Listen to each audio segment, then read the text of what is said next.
Hello,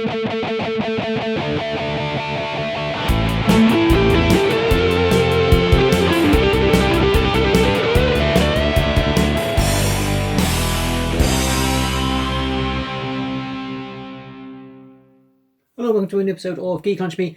I'm your host Chris. As usual, I thought it's been a while since I've done any film reviews, and seeing as I saw Ant-Man and the Wasp, Quantumania last night, I thought we would do a quick review. If you like the video, don't forget to give it a thumbs up, helps us out a great deal. And if you've not already subscribed to the channel, why not subscribe? We would absolutely love to have you. Loads of videos coming up.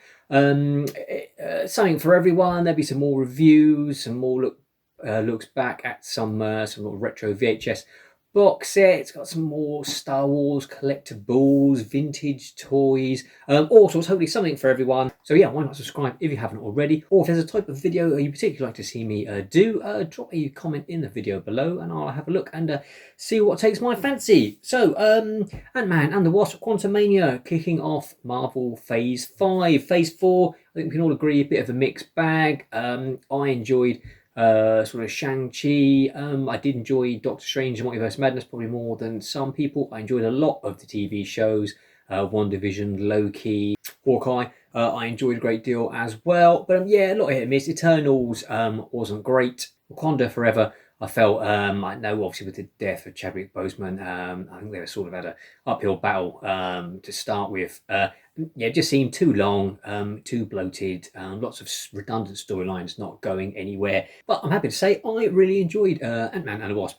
Quantumania, it's a fun movie. You know, the first two Ant-Man movies, Peyton Reed, I've directed those. He's directed this third one. Were sort of a lot more comedic, obviously, than most of the Marvel movies. I would say the first 10 minutes of Quantumania and sort of the last 5 minutes are much more like the first two Ant-Man movies. The rest of the film, for me then, it's more of a Guardians of the Galaxy movie. It's got that vibe. You know, if it wasn't mentioned that they were sort of, you know, in the quantum realm and that this was just somewhere in outer space on another planet, you wouldn't be surprised to see the Guardians of the Galaxy turn up. Very colourful. So you've got that sort of fun sort of sci-fi vibe that Thor Ragnarok had as well. So I'll have a look at some spoilers later on. But first of all, without going into any spoilers, obviously, Paul Rudd is back as Scott Lang, and you know life is going well for him. You know, he's an Avenger. He's helped save the world. You know, everyone wants their selfies taken with him, or with their pets taken with him, I should say. He's written a book. He's doing book tours. Yeah, it's all great for him. That is until his daughter Cassie demonstrates this quantum beacon that she's been working on for mapping out parts of the quantum realm. If you've seen the trailer, you'll know obviously that then Scott and Cassie, along with Hope, Janet Van Dyne, and Hank Pym, all get sucked into the quantum realm, where Janet had previously lived for some sort of 30-odd years until she was rescued. But it turns out she hasn't exactly told them the truth, that she was there, stranded all on her own. Turns out quantum realm absolutely full of life, and also one very angry Kang variant. Yes, Kang the Conqueror obviously is the big bad, not just of this movie, but pretty much of the next two phases. He's sort of the Thanos of phase 5 and 6.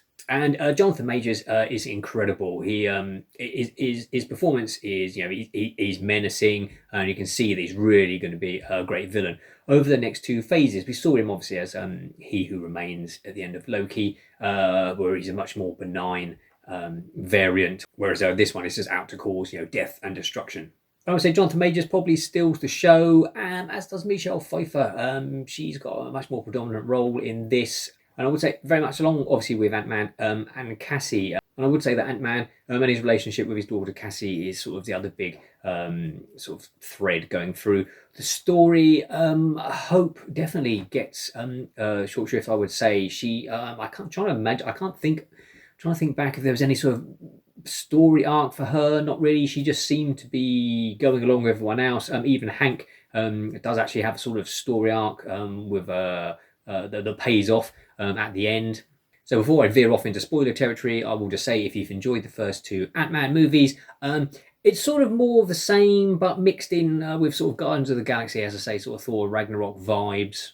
It's nothing groundbreaking, but it is a fun movie, and I think we tend to forget. People have short memories.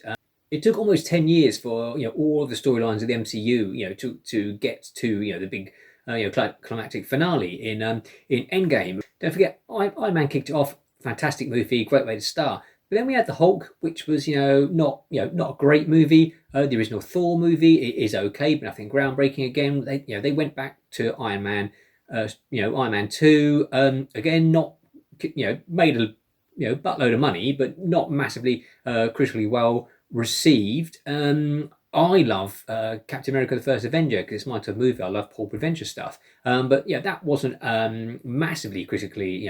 People don't rave about that one either. It wasn't really until the first Avengers movie that people suddenly sort of went, "Oh yeah, hang on, we can see how this all hangs together and is great." But then obviously, they went straight back then to Iron Man 3, which again is fans say it's not a great movie. Thor: Dark World. So again, Thor: Dark World is sort of held up a lot of times being one of the worst MCU movies going. So I think people forget it wasn't all smooth running. Some of the films are better than others. And I think a lot of the grief that say Phase 4 gets is probably inevitable because we had Infinity War and we had Endgame, and it was this huge massive battle, and it was fantastic to see everyone, all of the Avengers assembled, and how do you follow that? So I would say lower expectations. Don't go in expecting this massive epic, and it's a fun Marvel Ant-Man adventure. Now it's time for.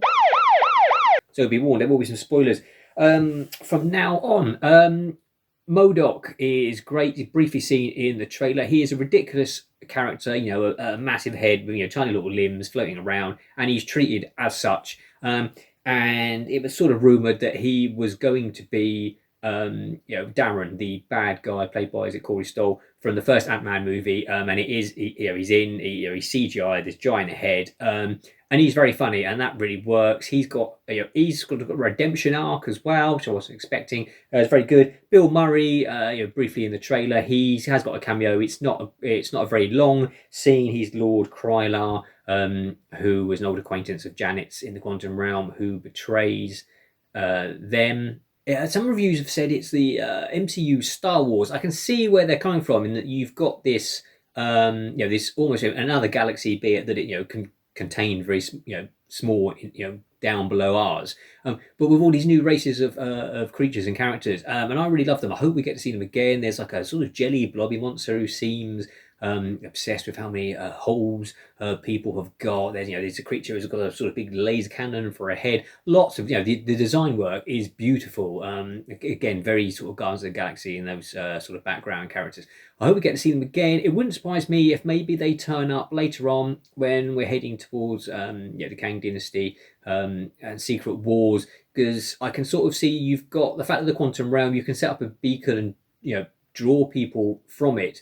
I can sort of see something like the end of Endgame, where where all the Avengers come out the portals. I can see an army of Kang variants overwhelming, and then someone setting off this Quantum Realm beacon and actually drawing all these characters out to join in a fight, which would be fantastic. I hope that happens. We'll, if I remember, we'll revisit that in a couple of years' time when we get to the end of Phase 6 and see if that sort of thing occurs.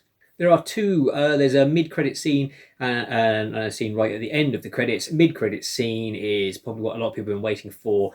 We get to see all the variants of Kang, all sort of meeting together for the first time. All sort of dressed up, ones in Egyptian gear, all looking different. Obviously, all getting together gives you an idea of how tough this is going to, this army of Kangs is going to be to defeat. I mean, he's not as powerful as, say, Thanos when he's got all the Infinity Stones. But imagine an army, of Thanos's that's got and all of them have got one stone, and how difficult that's going to be. So there's going to be causing a lot of trouble down the line. I don't think we're going to see him as a sort of bad guy in every movie for the next sort of couple of phases. Obviously, don't forget, Thanos didn't turn up until a couple of seconds in the end credits of Avengers. Then brief scene in Guardians of the Galaxy. It wasn't until really Infinity War that he actually sort of came a sort of fully rounded character. Was on screen any significant amounts of time. So I don't think we're going to be seeing. Obviously, Guardians of the Galaxy Volume 3's next film coming up shortly. He's not been mentioned. He's in it. Say again, he could crop up in end credit scenes at any point. I imagine the next time we are going to see him is because the end say the scene right at the end of the end credits is say not so much an end credits scene as it looks like a scene taken straight from Loki season 2, where we've got Tom Hiddleston's Loki and Owen Wilson as Mobius, and they're looking at a variant of Kang. And Mobius sort of says, well, he doesn't look too dangerous to it. You can tell Loki, obviously having dealt with He Who Remains, he's very concerned by what he sees. So yeah, those are my thoughts on Ant-Man and the Wasp: Quantumania. I was a bit surprised. I maybe wondered if one of the main characters was going to die. Not sort of Ant-Man and Wasp. Maybe Janet or Hank, which would have really sort of showed how how dangerous Kang is. Obviously in an Ant-Man type of movie, I can see that they're more sort of comedy based, and maybe that's not the vibe they would go for. But yeah, overall a fun start to phase 5. Nothing epic. Don't go in expecting sort of end game level battles. We're not going to be getting those till sort of much further down the line with Avengers, Kang Dynasty, which we're not getting till the end of phase 6. So plenty of TV shows and movies for Kang to appear in and cause trouble. But don't blame me, I voted for Kodos. Until next time, eat geek and be merry.